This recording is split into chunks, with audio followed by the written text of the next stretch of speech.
ಒಂದು ಕಾಲದಲ್ಲಿ ಅದು JDS ಭದ್ರಕೋಟೆ ಆಯಿತು, ಒಕ್ಕಲಿಗ ಮತಕೋಟೆ ಹಳೆ ಮೈಸೂರು ಪ್ರಾಂತ್ಯದಲ್ಲಿ. ಆದರೆ ಕಳೆದ ವಿಧಾನಸಭಾ ಚುನಾವಣೆಯಲ್ಲಿ 19% ಇದ್ದಂಥ BJP ವೋಟ್ ಶೇರ್ 13%ಗೆ ಇಳಿದಾಗ ಶಾಕ್ಗೊಳಗಾಗಿದ್ದು ದೇವೇಗೌಡರು ಮಾತ್ರವಲ್ಲ, ಕುಮಾರಸ್ವಾಮಿ ಆದಿಯಾಗಿ. ಆ ವಿಧಾನಸಭಾ ಚುನಾವಣೆಯಲ್ಲಿ ಸಾಕಷ್ಟು ಸೀಟ್ಗಳನ್ನು ಕಾಂಗ್ರೆಸ್ ಗೆದ್ದಿತ್ತು. ಇದೀಗ ಲೋಕಾಕಾರದಲ್ಲಿ ಒಕ್ಕಲಿಗ ಮತ ಫೈಟ್, ಮೈತ್ರಿ ಒಕ್ಕಲಿಗ ಅಸ್ತ್ರಕ್ಕೆ DKS ಪ್ರತ್ಯಾಸ್ತ್ರ. ಮೈತ್ರಿ ಎಲ್ಲ ಹೋಗಿ ಆ ಆದಿಚುಂಚನಗಿರಿ ಮಠದಲ್ಲಿ ನಿರ್ಮಲಾನಂದ ಶ್ರೀಗಳನ್ನು ಭೇಟಿಯಾಗಿ ಆಶೀರ್ವಾದ ಪಡೆದು ಬಂದಿತ್ತು. ಅವ್ರು ಹೇಳ್ತಾರೆ, ಆಗ DK ಶಿವಕುಮಾರ್ ಹೇಳ್ತಾರೆ, ಅವ್ರು ಹೋದ್ರೆ ಏನು ಮಾಡ್ತಾರೆ, ವಿಭೂತಿಯಾಗಿ ಕಳಿಸ್ತಾರೆ. ಹಾಗಂತ ಅವ್ರು ಹೋದ ತಕ್ಷಣ ಒಕ್ಕಲಿಗರೆಲ್ಲ ಓಟ್ ಹಾಕ್ಬಿಡ್ತಾರಾ? ಹಂಗೆಲ್ಲ ಒಕ್ಕಲಿಗರು ದಡ್ರಾ ಅಥವಾ ಸ್ವಾಮೀಜಿ ದಡ್ರಾ ಅಂತ ಹೇಳಿದ್ರು. ಇದೀಗ CT ರವಿ ಅದಕ್ಕೆ ಪ್ರತ್ಯುತ್ತರವನ್ನು ಕೊಟ್ಟಿದ್ದಾರೆ. ಏನದು ಕೇಳಿಸ್ಕೊಳ್ಳಿ. ಒಕ್ಕಲಿಗರು ದಡ್ರಲ್ಲ, ಒಕ್ಕಲಿಗರ ಸ್ವಾಮಿಗಳು ದಡ್ರಲ್ಲ ಅಂತ ಆಯ್ತು. ಅವರು ಏನು ದಡ್ರಲ್ಲ, ಬರ್ತಾರೆ, ಆಶೀರ್ವಾದ ಮಾಡ್ತಾರೆ, ವಿಭೂತಿ ಇಡ್ತಾರೆ, ಹೂನಾರ ಹಾಕ್ತಾರೆ, ಕಳಿಸ್ತಾರೆ.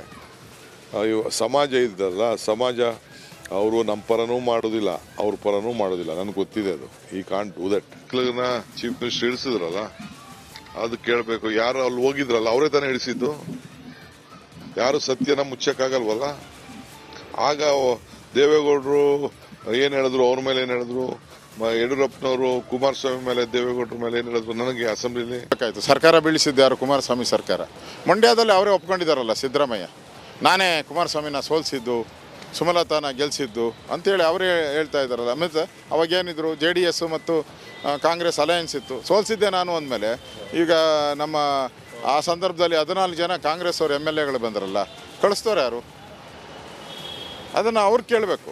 ರಾಂಗ್ ಅಡ್ರೆಸ್ಸಲ್ಲಿ DK ಶಿವಕುಮಾರ್ ಅವ್ರು ಕೇಳ್ತಾ ಇದ್ದಾರೆ. Right address is Siddaramaiah. ಅವ್ನು ಕೇಳಿದ್ರೆ ಸರ್ಕಾರನ, ಕುಮಾರಸ್ವಾಮಿ ಸರ್ಕಾರನ ಬೀಳಿಸಿದ್ಯಾರು, ಕುಮಾರಸ್ವಾಮಿನ ಮುಖ್ಯಮಂತ್ರಿ ಆಗಿದ್ಕೊಂಡು ಕ್ಲರ್ಕ್ ರೀತಿ ನಡೆಸ್ಕೊಂಡಿದ್ದು ಯಾರು ಅಂತ ಕೇಳಿದ್ರೆ ಕರೆಕ್ಟಾಗಿ ಗೊತ್ತಾಗ್ತದೆ. ಭಾಳ ಜನರು ಬಣ್ಣ ಬಯಲಾಗ್ಬಿಡುತ್ತೆ.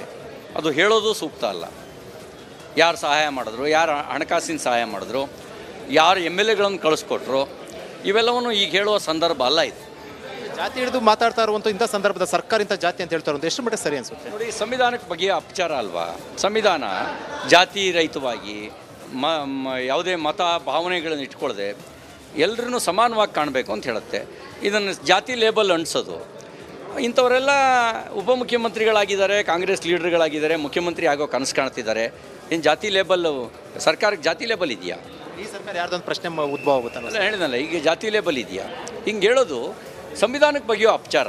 ಅಂಬೇಡ್ಕರ್ ಅವರ ಸಂವಿಧಾನಕ್ಕೆ ಬಗೀತಕ್ಕಂಥ ಅಪಚಾರ ಆಗುತ್ತೆ. ಅಂಬೇಡ್ಕರ್ ಅವರಿಗೆ ಮಾಡುವ ಅಪಮಾನ ಆಗುತ್ತೆ. ಕ್ಯಾಪ್ಟನ್ ಅರ್ಜುನ್ ಕೊಂದಿದ್ದು ಯಾರು? ಅವ್ರ ನರೇಟಿವ್ ಎಲ್ಲಿಗೆ ತಂದಿಟ್ಟಿದ್ದಾರೆ ಅಂತಂದ್ರೆ ಸಂಪತ್ತನ್ನ ಹಂಚಿಬಿಡೋದು ಅಂತ. ಇದು ಸ್ಟುಡಿಯೋ ಟಿಪ್ಪು ಜಯಂತಿ ಮಾಡಕ್ಕೆ ಅವ್ರಿಗೆ ಖಂಡಿಸಿದ್ರು. Very nice, very nice. ಯಾರು ತಪ್ಪು ಮಾಡಿರೋದಿಲ್ಲಿ? ಓಲೈಕೆ ಹೇಳಿಕೆ ಇದು ಅಂತ ಹೇಳಿ ಯಾಕೆ ಪರಿಗಣಿಸಬಾರದು? I.N.I. ಕಿಚ್ಚಕ್ಕಲ್ಲ ಇದು ವೇದಿಕೆ. ಇದು ಫೋಟೋ ಎಲ್ಲರಿಗೂ ಒಂದು ಟೈಮ್. ನಿಮ್ಮ ಸಮಯ ಮುಗಿದಿದೆ. ಅವ್ರು ಹೇಳೋಕ್ಕಿಂತ ಮುಂಚೆನೆ ಹೇಗೆ ಪ್ರತಾಪ್ ಸಿಂಹ ಪಾಸ್ ಕೊಟ್ಟಿದಂತ ಆಗ್ಲಿ ಡಿಕ್ಲೇರ್ ಆಗೋಗಿತ್ತು ಅಂತ ನನಗೊಂದು ಡೌಟ್ ಬಂತು. ಸಾಕು ನಿಲ್ಸಿ, ಸಾಕು ನಿಲ್ಸಿ. ಕೆಟ್ಟ ಪದ ಬಳಕೆ ಕಾಂಪಿಟೇಷನ್ ಇಟ್ಟಿಲ್ಲ ನಾವಿಲ್ಲಿ.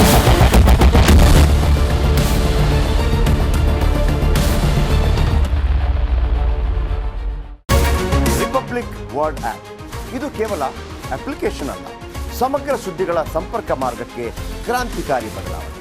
ರಿಪಬ್ಲಿಕ್ ವರ್ಡ್ ಆ್ಯಪ್ ಕೇವಲ ಸುದ್ದಿ ಅಪ್ಲಿಕೇಶನ್ ಪರಿಚಯಿಸ್ತಾ ಇಲ್ಲ, ಬದಲಾಗಿ ಡಿಜಿಟಲ್ ಸುದ್ದಿ ಬಳಕೆಯ ಹೊಸ ಯುಗಕ್ಕೆ ನಾಂದಿ ಹಾಡ್ತಾ ಇದೆ.